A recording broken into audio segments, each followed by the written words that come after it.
你係咪好似一般嘅女性？當你見醫生嗰時，收到你嘅骨質密度嘅報告嗰時，佢寫住骨質可能係流失啦，或者係有呢個骨質疏鬆症嗰時，你就好驚啦。驚到咧開始擔心自己會唔會跌親啊、有骨折啊等等情況。咁今日我哋就講下究竟呢個骨質密度呢個 DEXA scan 呢個 report 究竟可唔可信咧？究竟我哋需唔需要擔心咧？咁今日咧就係同 Clement 我嘅 partner 咧就傾下我哋呢樣嘢嗱。Clement 我相信咧你係一個 chiropractor 一隻醫咧，咁好多時啲病人咧一定會見你阿廖醫生啊，我個T score 咧係咁樣，我好驚啊，咁點啊？咁你點樣同我哋分享呢樣嘢咧？通常收到啲報告咧，個個都好驚噶啦，即係我有骨質疏鬆啊，就佢驚我哋有時喐佢啊，或者掂佢啊，都可以佢骨好脆啊咁樣。T score 係骨質疏鬆一個檢查嚟嘅啫。有好多第二啲嘢我哋要睇嘅。如果你個骨骼健康嚟講嘅話，骨質密度嗰個報告咧，淨係解釋你個骨質嘅密度喺呢個腰骨同你個髖關節嘅，OK？所以佢照嗰時係佢用腰骨同髖關節嚟做標誌，係因為我哋個髖關節同埋個腰骨咧，係如果有骨折嘅話咧，係會影響到我哋個生活能力嘅。特別如果髖關節個骨折咧，係會影響到行動啊，有時咧會增加我哋個死亡率添嘅。腰骨如果有骨折嘅話，影響我哋個日常生活啦，可以點樣行動啊、拎嘢啊嗰啲都會影響我哋個 quality of life 嘅。所以呢個骨質密度個報告咧係可以show 到我哋個骨質密度，不過 show 唔到嘅咧就係我哋個質量啦，我哋骨質個骨骼個質量啦。我哋可以有個比喻啦。我哋起一個橋，個橋咧如果下邊個橋咧係用好多唔同嘅鐵去支撐住佢嘅。我哋個骨質疏鬆嗰個骨質密度嗰個報告咧，淨係話俾我哋聽有幾多條柱喺下邊 ，OK？ 承托住呢個橋嘅。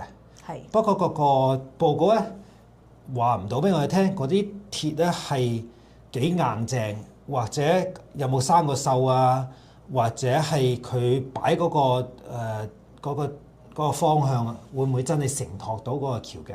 所以我哋要嗰啲 engineer 去設計點樣擺嗰啲鐵咯。工程師去睇下點樣設計嗰啲鐵咯。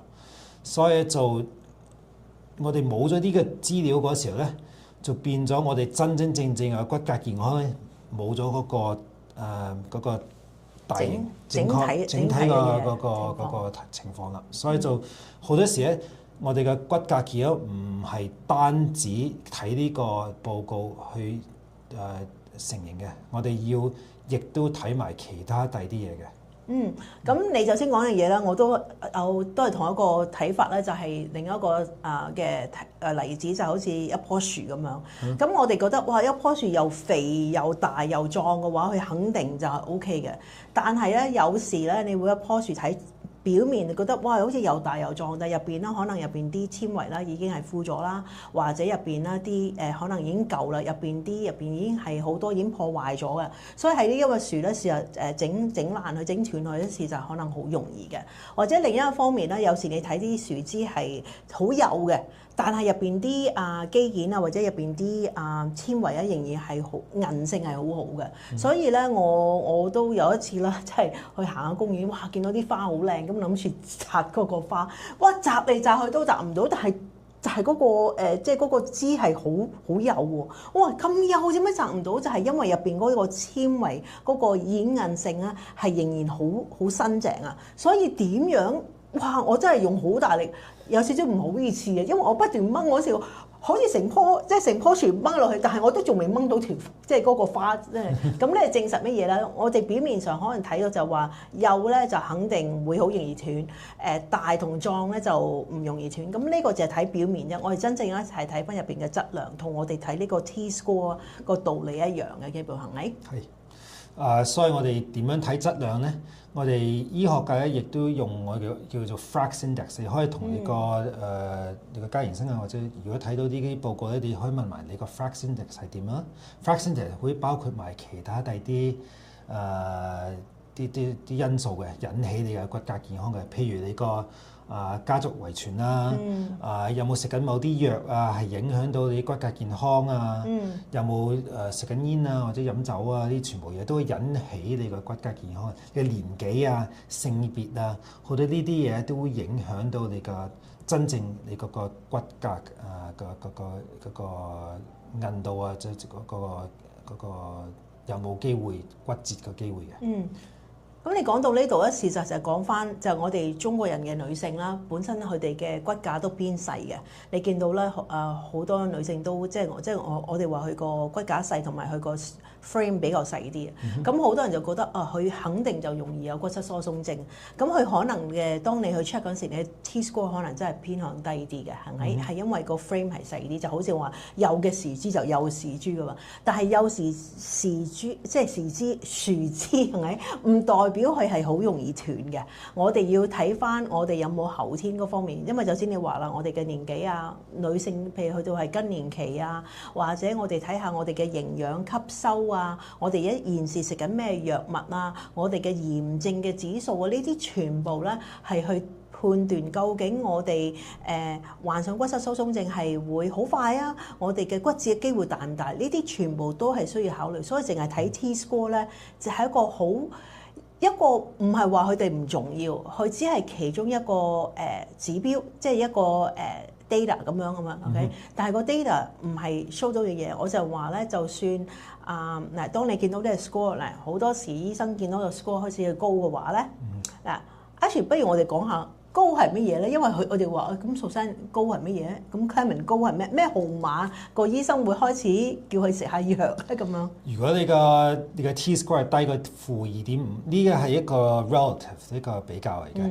佢比較你個骨骼個密度比一個32歲個男性或者女性嘅。佢係如果你嗰個骨骼個密度跌超過某個度數咧，佢就跌。低過2.5呢個 T score 嘅咧，就代表佢話係有骨質疏鬆啦。OK， 唔代表你-1.5啊、-2.5啊，你冇骨質流失嘅問題嘅喎。你有-2.0啊、-1.0，你都可能你個骨質嘅流失密度都有問題嘅喎。OK， 有啲人咧喺診所我都見到好多嘅，有啲係佢個骨質密度係 OK 嘅，不過佢都有骨折嘅喎。點解咧？佢可能佢個骨質密度已經開始流失得快，或者佢啱啱踏入更年期啊，或者其他第啲佢冇做運動啊，食嘢有個營養唔吸收啊，好多嘢等等呢啲問題都引起你嗰個骨折嘅問題嘅。所以我哋睇呢啲 T score 或者骨質疏鬆，點解要睇呢啲問題咧？因為我哋想預防骨折嘅啫嘛。所以點樣預防骨折咧？你唔係單止要睇呢個骨質密度，你要睇翻你嗰個骨質嘅密度啊、個質素啊，同埋你要睇下你個成個身體你夠唔夠瞓啦，壓力有冇啊？你食嘢嗰方面嘅營養啊、吸收好唔好啊？運動適唔適當啊？唔係夠就得嘅喎，係啱唔啱喎？係有啲運動唔啱，做到唔啱，好似譬如游水啊，咁唔係對住骨骼健康咧，就未必去針對呢個問題啦。所以好多呢啲樣嘢都會引起你有冇骨折嘅問題嘅。咁就先你講呢度咧，我都想提及咧，好多人就話，譬如醫生話我有骨質疏鬆症啦，咁佢就開藥俾我食啦，咁好多人就食咗藥咪搞掂啦。咁嗱，我同你就因為我哋喺診所見過太多咁嘅 case 啦，食藥唔代表你冇骨質疏鬆症呢樣嘢。好多人覺得食藥咧就好似買咗一個保險。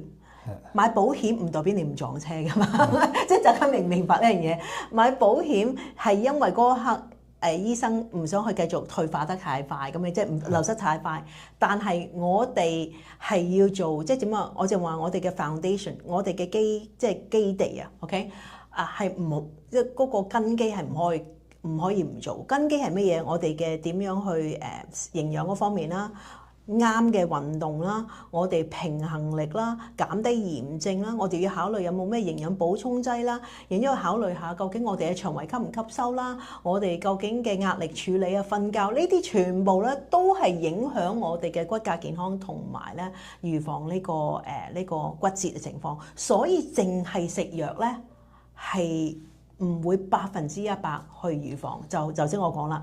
我哋揸車一定要買保險，但唔代表保險就代表我哋唔撞車。我哋始終都要做一個好嘅司機，我哋始終要學識喺公路喺咩情況之下，所以變咗係因為咁樣，所以我哋就設計咗個 program，係因為我就想你學識點樣去揸車，揸得啱。OK， 喺即係所有入邊喺呢個 program 同出邊 program 最唔同咧，就係我哋係各方面全部即係中西合璧，同埋咧有一樣嘢我覺得好重要，因為我哋話預防骨折咧，除咗我哋要平衡啊，係跌落嚟點樣起身，亦都好重要，因為好多人跌落嚟唔識起身，亦都會受傷，係咪？係，好多人咧就唔識起身嗰下咧，就變咗見到好多次嘅，有好多老人家喺屋企自己一個人跌親咧，就唔識起身嗰時候就留喺度，去唔到電話打啊，咁樣就變咗好危險，影響佢個生活啊，影響佢對心臟啊，好多第二啲問題都可以出現嘅。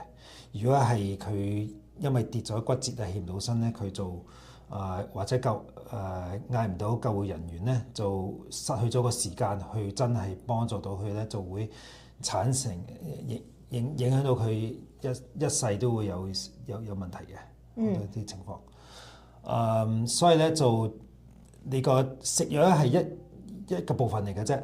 食藥你問下自己，你食咗藥，你覺唔覺得自己嘅骨骼會強咗啲咧？你覺唔覺得自己嘅平衡好咗啲咧？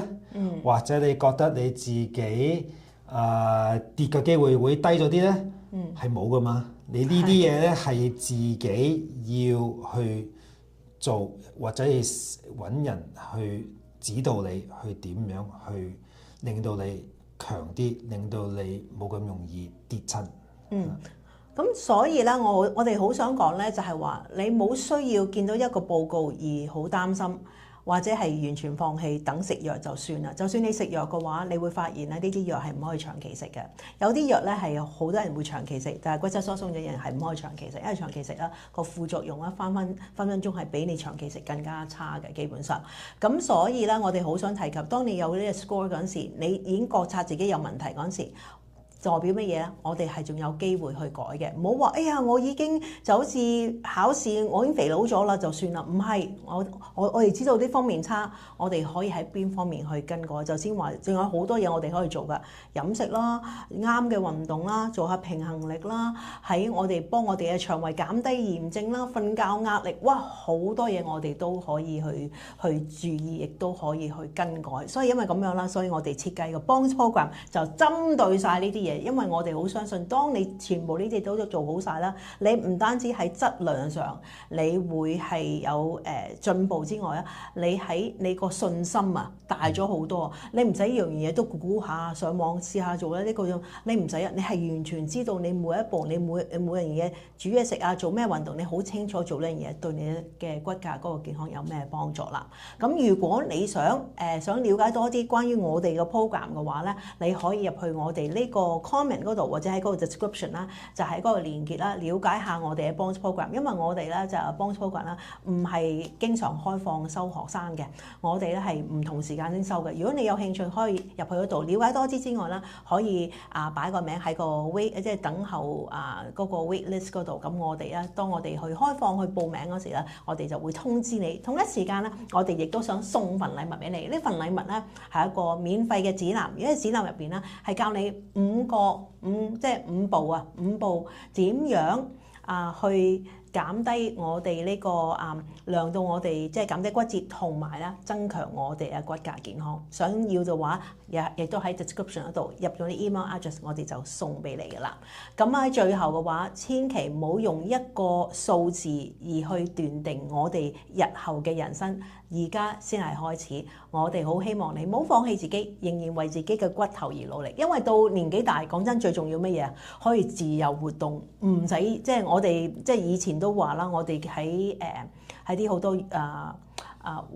護養院啊嗰度做嘢啊嘛。我哋見到好多老人家成日我哋好心噏嘅，因為佢哋連最基本去洗手間都需人扶，沖涼亦都要需人幫啦。即係我覺得要活得有尊嚴，就要首先所以點樣去到某個年紀，骨骼嘅保護唔係去到60、70歲先保護，係30幾歲先係。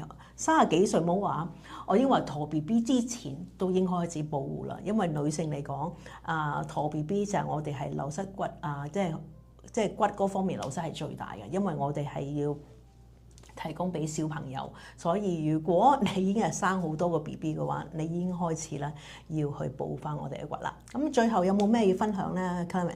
最緊要大家都知道 T-square 唔係一個 number 嚟嘅啫。我哋唔係用呢個 number 判斷咗自己個人生個身體個健康，所以係你嘅健康係由你自己掌握嘅。係啦，所以係啦，所以千祈唔好放棄。唔好放棄。OK， 繼續努力。咁我哋咧下次再見。咁如果咧你仍然有問題關於 T-score 啊，或者係關於骨質疏鬆症嘅話咧，可以喺下邊 comment 啦。咁 as always，我哋都話好想你咧就 like、subscribe 或者分享俾你身邊嘅朋友，尤其是啱啱收到個 report 話佢有骨質疏鬆症而擔心嘅話，可以 send 呢個影片俾佢。我哋下次再見，拜拜。拜拜。Hello， 大家。